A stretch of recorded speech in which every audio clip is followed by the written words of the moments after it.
What is up, everybody? Welcome to the DNBA Show, where we talk about the week the Denver Nuggets just had and the week in the NBA. I'm Timothy Moscow. This is Jackie Moon. This is a Dalmatian.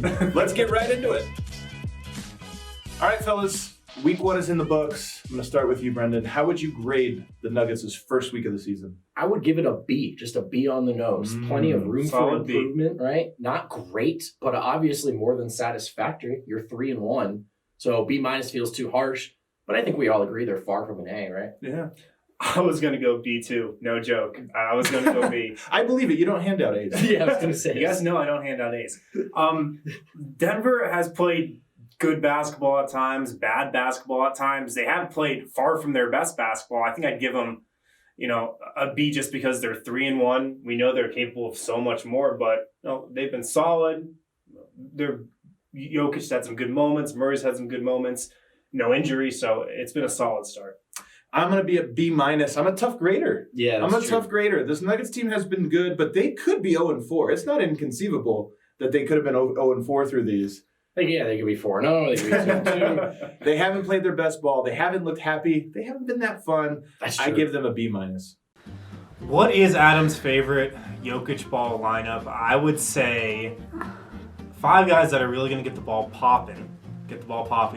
Jokic, of course, Jeremy Grant, Juancho, Gary Harrison, Jamal Murray. That's Adam's favorite Jokic lineup. Adam's favorite Jokic lineup here. Well, we're going to go with the 3 that we know are in, right? You've got Jamal, you've got Gary, you've got Jokic, obviously. That's a given. I think at power forward, it's going to be Jeremy Grant. Just gives you more versatility alongside Nikola Jokic. You like the length, the way he spaces the floor. And at 3, big surprise here, it's Juancho. Gotta love the way he shoots, spaces the floor. Perfect Jokic player. That's Adam's starting 5 with Jokic. Favorite Jokic ball lineup definitely features Jamal Murray. Definitely features Jeremy Grant. Definitely features Michael Porter Jr. And I'm going to go with Gary Harris as the other guy. All right, guys, for segment number 2, we're going to hand out some candies. It's Halloween. That's why we're dressed like this, although we dress like this occasionally as well. Is it Halloween? It is Halloween. I'm glad that needs to be explained. It did need to be explained. People might be wondering. But we're going to be handing out candies, and I'm going to start. If I were to give out a candy to a Nuggets player, I would give Nikola Jokic a Jolly Rancher because he is not a Jolly Rancher right now. He is not jolly. He is not a very happy guy, and I think that some Jolly Ranchers might make him a little happier. What flavor would really pep him up? I don't think there's any flavor that you have to have. Just all of them. Anything that'll make him a Jolly Rancher. It's perfect because that's what he's missing is joy. And then like that Dallas game, of course, we all thought he was terrible. Triple-double. He hit 50% of his shots. But it was a sad triple-double. We want a happy triple-double. We want the pep. We want dancing in the tree Jokic. I feel like Jokic could use a little sugar rush right now. Not just him, but just a little sugar rush on the court. But also at the same time, cut out sugar a little bit for the next couple of He games. could also just be crashing from the summer sugar rush. Harrison, who are you handing out? I would give Monte Morris a Snickers. What's the Snickers slogan? You're not yourself when you're hungry, right? That's right. I think Monte might be a little hungry right now. He's not himself. Maybe if he had a little Snickers, he'd start knocking down some mid-range jumpers again. I'm going to give Michael Porter Jr. a Warhead. It's awful when you first put it in your mouth. Love Warheads. Really sour, great jarring, but good things come to those who wait. Give it some time. There you go. Slowly the sweet kind of creeps in, and before you know it, you're like, dude, where can I get another Warhead? That's a really good one. I also have candy from Michael Porter Jr. I'm giving him a now and later. Because I think Michael Malone. That is a candy? I'm sorry. Yeah, you just made that up. No, it's a candy. It's like a taffy mixed with like a Starburst. Never heard of it. They're okay. They're from the 50s. Michael Malone wants to give him just a later. Right. But I would like to give him a now and later, which is I want him in the lineup right now. I'm sick of waiting. I want to see Michael Porter Jr. I'm going to give Jamal Murray a crunch bar because he was really good in the crunch last year. Oh. He is going to be, I think, Denver's most, if not second most important player in the crunch time this season. If Denver's going to replicate their clutch stats from last year, which some people think are a farce, myself not included, but they're going to need Jamal Murray to be very good in crunch time. So I give him a crunch bar. I also want to give Jamal Murray something. It's not really candy. This is one of my old high school Halloween traditions. I'm giving him a 4 Loco. It's been discontinued. Definitely not in the spirit of Not can. No. But we approve. Can we allow it? We Yeah, approve. judges. So the baseline's higher, right? He's being responsible all the court, all that boring stuff. But we're missing Jamal. I need a little pep in his step. I need some caffeine. I need him to go nuts. I need him to be irresponsible. 4 Loco. I'm with it. I'm giving you guys nerds, Okay. and I'm also giving you $100,000. Oh, thank you. Thank you. The candy bar, not Yeah. Are you allowed to? Well, guess? you don't No, say. no, just the candy bar. Who does Harrison think is going to drop 50 this year? He's definitely going to say Jamal Murray. And he probably thinks, if he doesn't think it's going to be against Boston, he probably thinks it's going to be against the Warriors because they absolutely suck and give up 50. They're going to give up 140. Harrison thinks Jamal Murray will score 50. And he thinks he's going to do it against Boston. He thinks he's going to do it against the same team. All right, Jamal Murray's going to drop 50 points this year, maybe even more than 50. The team he's going to do it against, Golden State. Why? Because Steph Curry is Jamal Murray's favorite player. He always gets up for playing Steph Curry. I know he got a broken hand. Steph Curry just broke his hand, but later in the season when he comes back, Jamal Murray will drop 50 on the Golden State Warriors. All right, guys, our main topic today, week 1, there's a lot of variance. Some things went really well, some things not so well. I want to ask, what is in line to maybe get better? What happened in this first week that you think was an outlier in a negative way? Well, the Nuggets are not. The defensive rebounding is really poor. Their opponents are rebounding 27% of their misses. That's good for 23rd in the league for Denver. In their last season, they were 8th in that mark. The season before, 10th. 16-17, obviously a different team, but they were 2nd in the league. So this is not the mark of a Malone team. I think they'll rebound better. Yeah. I wonder how much of this has to do with Jokic. I wonder. Because I think a lot of the team's problems, Malone has referenced maybe Jokic not being in the best shape. Jokic is the anchor for the rebounding in particular. Maybe that's the problem. Yeah, I do think with the personnel on this team, I agree. That's not something I'm worried about is going to, stay this low for so long. Jokic, Paul Millsap, Jeremy Grant, who hasn't put up great rebounding numbers historically, but I think Denver has said they've been on him to rebound more, and I think he's going to have a better year rebounding. And also Plumlee, they have the personnel to be one of the best rebounding teams again. There's no year in the Malone tenure where they've been a poor rebounding team. So I think it's something he stresses, and I think you're right, Harrison. I'd be interested to see if Jeremy Grant's rebounding numbers go up in Denver. And there's also, they went up against Hassan Whiteside, who's a very infamous offensive rebounder. True. So, maybe some of the matchups there, that'll be interesting to track. What about you? I'm going to go pretty basic here. Offensive rating. Okay, yeah. Nuggets have posted a 106.5 offensive rating so far, 14th in the league. Yeah. I mean, last year they were 7th, but I think we all agree that they should have been a little better last year. Yeah. Around all the injuries. Around 112 points per possession. But this offense, it just hasn't clicked like we think it should so far, and I'm expecting it to get better.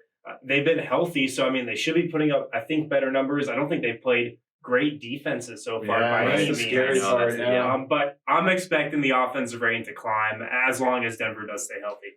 I predicted that Denver would be a top 3 offense this year. So this first week has certainly been a shock. Now, again, it is just 1 week. These things swing wildly, but I don't think we've seen the ball pop. I don't think we've seen You haven't said it a lot. I haven't said it a lot, but I just don't think we've seen moments where it's everything is clicking right now and they're rolling. Yeah, I agree. This is kind of similar, so I just want to bake it in. The Nuggets are 25th in the league. 81.7% of their plays are coming against a set defense in the half court. We've talked about their pace, maybe that not great defense. They're not turning turnovers into points. They're not getting out and running. I don't think that'll stay that way, so that is another thing I expect to improve. The pace is incredibly slow. Yeah, I've got another one for you guys. Points in the paint. Nuggets are 29th right now in points in the paint. You bring yourself to mind, so I guess I'll go ahead and share it, which is 43.8% from 2. Yeah, that's everything outside the 3-point line. The 2 from inside, 43.8% is terrible. It's the worst in the NBA. This team is not getting to the rim. They're not finishing when they do get to the rim, and I think that's what you got to get easy buckets in the NBA, and I don't know if it's a spacing issue. I actually think the pace thing has a lot to do with it. Do you think pace of play is an issue for this team? I think they've got to get faster. They've just got to get into their offense faster. Right. We're not seeing it this year. We're not seeing it in those early clock Jokic, early clock Millsap post-ups. We're just not. Denver's walking the ball up the floor. They're getting to their offense slow. they don't have to, run down the court and jack up a shot quick and, make it a point to get that pace statistic up, but they've got to get into their offense quicker. If you run in action, you should have time to make audibles, right? To make counters. They don't, like, they're waiting too long. They've got 8-9 seconds to figure something out. Yeah. And you're, like Jamal's final play, obviously that was a broken play, but too much just dribbling and shooting. So not quick enough. Do you think this is a type of thing that is going to take a long time to fix? Or do you think, like, whenever they figure this out, there's going to be just like, boom, the offense is back? I think it's the latter because we've seen them do that before. And I actually think it is who they are at their core. Yeah, I think this is the outlier. This is something funky. I don't know if it's a lack of urgency, right? They don't have that motivation they've had the last 2 years to compete right now. But I do think once they figure it out, it's like, oh yeah, that's the Denver we know. Yeah, I'm just going to chalk it up to some early season winter blues, I think. There you go. I'm going to chalk it up a little bit, though, also just to Jokic. We talked about the pace of play. He is the engine of the offense. Is he capable of playing at a significantly faster pace? Maybe. I don't want to throw this all on him or anything like that. He's still the team's best player, but you do wonder. Those are the margins that matter. What do you have? Maybe for regression. Did you already do your progression? I did too. Okay. Well, here's one for regression. Paul Millsap is shooting 47% from the three-point line early in the season on a career high 3.8 attempts a game. He's kind of saved it. He's had a quick trigger. He's been very confident. Yes, but he's also hit a couple like big shots that were kind of tough. I don't think Denver can count on Paul Millsap to be a 47% three-point shooter. I think you're in trouble if that's the guy you're relying on to consistently hit those shots. But worth noting that he's really stepped up in those moments. Also worth noting, my advice to Paul Millsap this summer was to just shoot threes. That literally should be your only off-season workout because you're going to get a lot of wide open ones. He must have listened to you and filed that away. He told me that. He said, you know what? A guy named Harrison Wynn. Actually, sorry, Jackie Moon told me that was what I needed to do. Do you have one? Yeah, I've got one. Triple doubles. I don't think the Nuggets and Nikola Jokic are going to get a triple-double once every 2 games. Strong disagree. Maybe. Jokic didn't get out of bed last game and got a triple-double. I've got something that many people thought would regress from last year to this through 4 games. That's not the case. How about opponent corner 3 percentage? Okay. They're still only shooting 28.6% opponents against the Nuggets from the corners. Yeah. That's good for 5th in the league. They had what some consider to be an extremely fortunate year in that regard. I think it is, yeah. And then that's extended so far. Eventually, that's going to come back down to earth. Who does Brendan think is going to be the next Thomas Welsh? Oh, well, there could never be another Thomas Welsh. He's a one of a kind. There's never going to be another one. But if I were to bet, I would say it is Vlatko Čančar. Who is the new Thomas Welsh? There's only one answer. It's Vlatko Čančar. That guy can do nothing wrong. Some people might think that the new Thomas Welsh is the new third-string center, but it's not. It's Vlatko Čančar. Vlatko is lovable. He's sweet. He's humble. He's aiming to be a 9th or 10th man in a rotation, which is the cutest thing I've ever heard. He is Thomas Welsh 2.0. All right, guys, we're going to play a game called Thumbs Up or Thumbs Down, where you're going to tell me, is it a thumbs up? Is it a thumbs down? I guess I didn't have to explain how. Yeah, no, that one was pretty straightforward. Pretty self-explanatory. It is pretty self-explanatory. Okay, guys, let's go right into it. Nikola Jokic was on the cover of Men's Health magazine. I spent like an hour trying to find out if this was photoshopped or real. What did you come to? What decision did you come to? I think it's real. I think it's real too. Same time, how do you want it? Huge thumbs up. This is a huge thumbs up. Maybe 2 thumbs up. Jokic, the paragon of men's health and athleticism. The modern athlete, if you ask me. But also the Serbian prince, move over Novak Djokovic. There's a new joker in town. 2 thumbs up. 2 thumbs up. 2 the thumbs full up. Vlatko Čančar. I'm going to give it 1 thumbs up. This photo I think was taken when Jokic was maybe slightly more in shape. There's some nice angles, like some shadows that maybe make him. Some Photoshop action. He looks good here. All right, let's move on. Jamal Murray has found a weird time to practice his jump shot in the middle of a game. Here he is. All right, we're playing defense, and we're just going to, let's just take a few practice ones. What's the verdict? I'll start with you, Harrison. I give it a thumbs up because this is just like a classic Jamal Murray thing, isn't it? Yeah. Just like, man, I got to make sure my form is right next time down the court. Like, this is so Jamal Murray. I'm giving Ricky Rubio a thumbs down for not blowing past. Yeah. Make him look silly there. And I guarantee you, Jamal would still have been in the second shot as he went to. This is an insult when a guy's just like, this is how I guard you. I'm just playing. But it's also, I just imagine. Was this after a free throw? Yes, it was. He had missed. I assume it was after. That's why he was. He was working on his form, but classic. But classic. Michael Malone. What do you want out of Murray this year? I want more focus on defense. Jamal Murray. All right, last one here, guys. The Rockets for some reason, have decided that they want a red carpet, a literal red carpet for players as they walk into the arena. Thumbs up or thumbs down to this? Thumbs down. I mean, the Rockets gave up after one night, so they got rid of the red carpet. I know we all think it's thumbs up, but if we walked into Pepsi Center and this was happening, we all know how ridiculous that would be. Well, we're not cool, Brendan. These guys are cool. Yeah, clearly. Well, This is 2 thumbs up. You know why people want to play for Houston? You know why Houston is a players-first organization? Because of things like Is that this. true? Are they? I didn't know We that was definitely true. have James Harden first. Right? Yeah, they heard. Yeah, I think that's the strip clubs. But they rolled out this red carpet, but they also rolled out the red carpet for the Washington Wizards to drop 158 in regulation. Wow, that was nice. I like that segue. Yeah, that was a good segue. Can't assume anything. Jokic, 11 points for Baines. Murray, got it! All right, guys, we're going to close it out today by doing what we always do, which is rate the best highlights from the week, or maybe the worst highlights from the week. And we're going to start here with what I think was the first highlight of the season. Let's take a look. Oh, that's a brick. Oh! Boom shakalaka. Boom shakalaka. All right, let's go for it. Ready, set, go! I gave it a 9, 9, 9. 9s across the board. Wow, that's 9s across the board. We didn't agree. All right. Stoked. What do you think, Brendan? Why a 9 or How many guys on Denver could have done that in the last 2 seasons? Kenneth Kenneth Faried? Fareed, Maybe. Torrey Craig. Maybe Thomas Walsh. Yeah. Maybe. You know, this was a great Pepsi Center moment because this game was a little boring for a while. Yeah. The 2 great plays were Jeremy Grant injecting some life into it. Speaking of 2 great plays, why don't we try the other one? Okay, Plumlee on the break. Oh, yeah. Get up. This is the way- Oh, yeah. I thought this could have been a sprained knee or something worse when that happened. Ready, go. Whoa. 10. 8. Defend your 8. Whoa. The Defend my hateful 8. 8.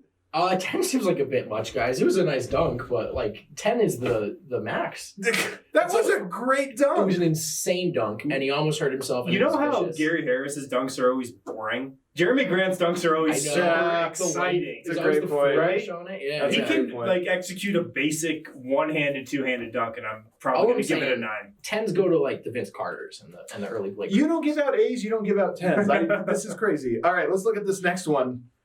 All right, Torrey Craig hustle. Ooh, he's got the ball. Oh, Here he goes. 1, 2, 3, 4, 5, Oh, 6, God. 7, 8. Oh, God. He's got it back. Probably Crash, a back. baby. Was that a backcourt violation? All right, let's He's line them the up, best. guys. Ready? I'm ready. Anytime you're ready over here, I want to Harrison. see what I've got to work with here. Go. Boom. I gave it a 5. This is a 10. He's got to defend Yeah, that. what, how a 5? This is Exhibit A as to why Torrey Craig should not be dribbling the ball up during Well, the of fast course. break. This is also Exhibit A as to why Torrey Craig is the best. He also has a clear backcourt violation in Yeah, this one I in know. the middle of it. Also, how far can your momentum carry you? He definitely could have just gotten himself together at some point. Torrey Craig is in a perpetual state of falling over. It's so This true. is the perfect one. All right, last one here.